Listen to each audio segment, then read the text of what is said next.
O Brasil, ele está voltando a passos largos para um equilíbrio macroeconômico que a gente tinha no passado, né? E que a gente achava que fosse demorar para o Brasil voltar para esse equilíbrio.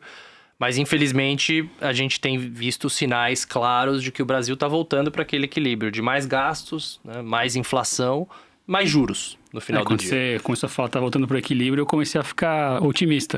Exato, mas não que necessariamente seja um equilíbrio bom, mas é o que está sendo precificado no mercado. É um cenário onde o Brasil vai ter juros mais altos por mais tempo, né? A gente teve um movimento gigantesco na curva de juros brasileira. Você pega o CDI de 5 anos, o janeiro 25, ele saiu de 6% no começo do ano para 12,2%, bateu 12,5%. Então, assim, são 600 pontos, né? 6 pontos percentuais de aumento dentro de um único ano. E não tem ativo que segure com um aumento de custo de capital desse tamanho, né? Então, você pega a Bolsa veio de 130 mil pontos agora para 103, mas a gente vem ressaltando, olha, o risco ele aumentou, né? Então, o Alfredão sabe falar muito mais do que eu, se esse cenário, se o Brasil consegue conviver com juros tão altos assim, se isso é factível ou não é. O meu papel é olhar para a tela e falar, bom, se esse for o cenário mesmo, se os juros baterem 14% daqui a alguns anos, toma cuidado um pouco com o caiu comprou, né? Porque a gente até estava olhando junto, né, Salomão, os dados da B3, né, dos investidores que entraram na B3, os 4 milhões de CPFs agora, se eu não me engano... 3 milhões chegaram de 2019 para frente. Você sabe que de 2019 até hoje, a média de taxa de juros longa que a gente teve no Brasil, nominal, era 7%, se você pegar a média. Hoje ela está em 12,5%. Então, assim, é um aumento muito expressivo da taxa de juros de longo prazo. Então, muito investidor que entrou na Bolsa nos últimos 2 anos veio com essa cabeça do caiu, comprou. Mas o que a gente está ressaltando é, olha, toma cuidado, porque alguns papéis, alguns setores caíram bastante, mas no final do dia, se o cenário de juros for esse mesmo, de 12, 13, faz sentido ela ter caído tanto assim. Então, por isso que você olhar, ter uma ancoragem de preço muito grande, olhar o preço de tela, falar, caiu 30%, pô, é uma baita oportunidade de compra, toma cuidado. Às vezes a empresa é alavancada, às vezes ela tem dívida de curto prazo vencendo ano que vem, às vezes ela tá num negócio, né, de margem apertada. Enfim, tem uma série de poréns que a gente tem que olhar e separar o joio do trigo. Você levantou uma bola muito legal, Ferreira. Eu vou pedir para você explicar melhor isso. Porque o fato de ter 3 milhões de investidores que entraram com uma taxa de juros média de 7%, e hoje essa taxa está quase o dobro, né, a taxa média, acho que vale a pena a explicação de como afeta na prática uma alta de juros, né? Como isso afeta o valuation, para depois já responder a pergunta que vem disso. O quanto dessa queda você acredita que é por aumento de prêmio de risco, ou quanto dessa queda que é também uma piora, e se dá para fazer essa conta, mas acho que é legal explicar essa aritmética aí. Boa. Assim, são 4 efeitos principais, né, que você tem na Bolsa e nas empresas por conta do aumento de taxa de juros, né? O primeiro é aumentar a taxa de desconto, né, que os analistas usam para chegar no valor justo daquele ativo, né? Então, o famoso WACC, né, o custo médio de capital, que você usa lá a taxa de juros de longo prazo. Então, aqui a gente não usa Selic, o analista vai usar a taxa de juros real, vai somar um prêmio de risco do equity, enfim, cada um tem a sua metodologia, mas fato subiu a taxa de juros de longo prazo, sobe o custo de capital. Na média, para vocês terem uma ideia, quando você faz 1% de aumento no custo de capital num DCF, né, num fluxo de caixa descontado, você tem entre 10% a 15% de diminuição no valor justo de uma ação. Então, assim, para quem nunca mexeu num DCF, num fluxo de caixa descontado, não tem noção do tamanho, né, que tem dessa volatilidade. Então, assim, de novo, né, o juro subiu de 6 para 12, assim, é um movimento muito expressivo que isso acaba sendo refletido nesse aumento de custo de capital. E até o Felipe falou um pouco sobre isso semana passada aqui, mas assim, você olha as empresas de alto crescimento, né, os IPOs recentes, as empresas de tech ou as empresas que têm múltiplos muito altos, essas são entre as empresas que mais sofreram na Bolsa. E muita gente não entende, né? Fala, por que essa empresa caiu tanto? Né? Por que esse papel despencou, sendo que é uma empresa de qualidade, que cresce, que está reportando bons resultados? Porque grande parte do valor dessa empresa está lá na frente, né? Então, como você subiu a taxa de desconto para todo esse período, A hora que você, né, faz o valor presente, você fala, cara, assim, essa empresa talvez não deveria negociar 40 vezes lucro, ela deveria negociar 20. E a gente viu uma série de papéis na bolsa que caíram a metade, muito por conta desse de-rating de múltiplo que a gente chama, né, que é essa queda no múltiplo. Então, esse é o primeiro impacto, né, que isso a gente já está vendo acontecendo na bolsa. O segundo impacto, que eu acho que a gente ainda não está vendo, é a revisão do lucro, da estimativa de lucro do mercado para baixo. Né? Por quê? Porque as empresas vão ter que se refinanciar, vão ter que tomar dívida mais caro, né?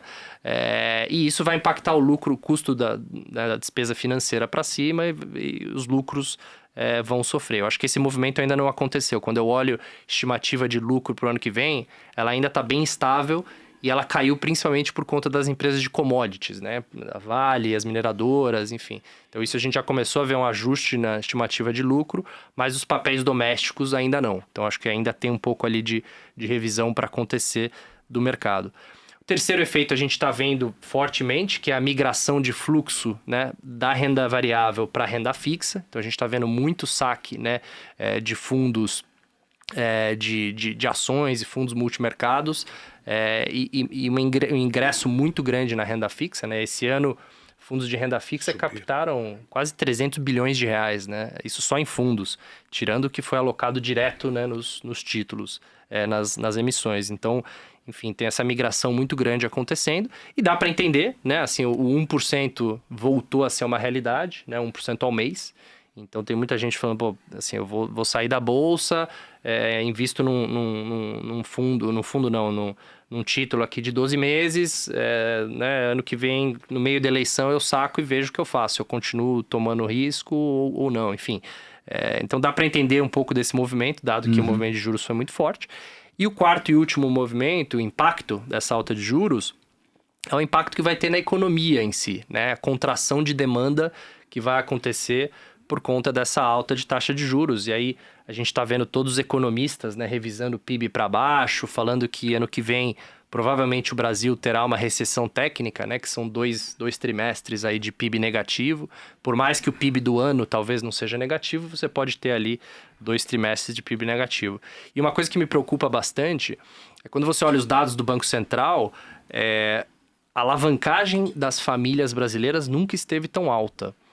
Então, a gente está entrando num cenário de 22 com uma desaceleração da economia, uma inflação ainda alta, um juros que está subindo muito, né, como a gente está vendo, e com as famílias ainda muito alavancadas e com desemprego alto, né? Então, assim, isso me preocupa do ponto de vista do consumo, né? A gente pode discutir depois o que é consumo, o que a gente prefere dentro de consumo, mas, assim, de modo geral, você vai ter essa contração de demanda e você vai pegar, né, as famílias bastante alavancadas. Mesmo se você tirar as hipotecas, né, você tira o financiamento imobiliário, a estatística do Banco Central mostra que a dívida está bastante alta, né, por parte das famílias brasileiras. Então você teve uma contração de renda, porque a inflação subiu, o desemprego está alto e agora você tem essa alta de taxa de juros muito fortes. Então, por isso que a gente tem ressaltado que, olha, turma, aconteceu um movimento muito drástico de mudança de cenário de regime fiscal que foi precificado na curva de juros e que, se esse cenário for o cenário, realmente, né, tem um impacto aqui para a Bolsa que a gente tem que ressaltar e mostrar os riscos. Por isso que a gente falou, olha, não caiu, comprou, continuamos otimistas e a gente traz as razões pelas quais a gente está otimista. A principal delas é que já tem muita notícia negativa no preço, né? Os preços já refletiram muito desse cenário negativo. Qualquer melhorazinha na margem, né, os preços voltam a andar, mas acho que as pessoas precisam entender esses 4 efeitos aí diferentes, né, que essa alta de taxa de juros tem na bolsa. Mas, o Ferreira, eu fico como investidor, assim, eu fico pensando, por um lado, cuidado com o Caio comprou, por outro lado, tem que comprar na baixa. E agora, então, a gente está numa baixa. Como é que eu balanceio essas duas coisas? Ótimo, excelente pergunta, Renatão, porque é exatamente isso, assim, nesses momentos de cenário macro ruim, que são os melhores momentos para comprar. Mas, como o cenário ele é mais incerto, né, do que era no passado, com juros de 6, 7, né, se a gente está falando de juros de 12, 12,5, você vai ter que, primeiro, escolher muito melhor o que comprar. Né? Então, toma muito cuidado com a ancoragem de preço. Esse papel tava 30 e agora tá 10. Então é uma excelente compra. Só, assim, muita gente olha o gráfico e conclui que é uma excelente compra só porque caiu, né, por 1/3 o papel. Não necessariamente é o caso, né? Então, a escolha dos ativos acho que é muito relevante nesse cenário, é número 1.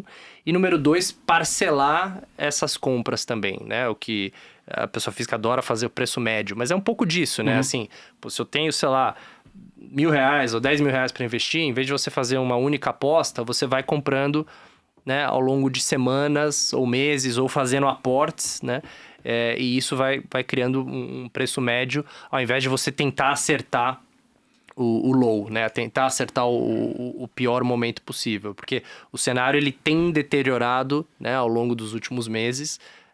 Então, por isso que a gente vem falando, olha, cuidado, um pouco caiu, comprou, mas acho que a estratégia mais correta é ir fazendo esses aportes constantes. Comprar parcelado, que o brasileiro adora, né? Exato. Porque assim, se você tinha... né, 20% da sua carteira em renda variável, esses 20% já viraram, né, 17%, 15%. Então, para voltar para esses 20%, você precisa comprar, né, de fato. Então, né, o correto a se fazer é comprar bolsa nesse momento. Mas eu diria que talvez parcelar não olhar um só pouco pro preço, né? E não olhar só para o preço. Que eu acho que nessa estratégia, o comprar bolsa, na verdade, você está fazendo a ação de comprar, mas na verdade você só está retornando à sua proporção anterior. Exatamente. Aumentar bolsa é diferente de comprar bolsa, né? Você só está rebalanceando, você não está aumentando as suas apostas, né? Então é o preço médio, né? E não o preço, quando a gente acaba dobrando a aposta, né? Que acaba virando o preço médio, né? Como às vezes acontece no mercado e acaba aumentando as perdas.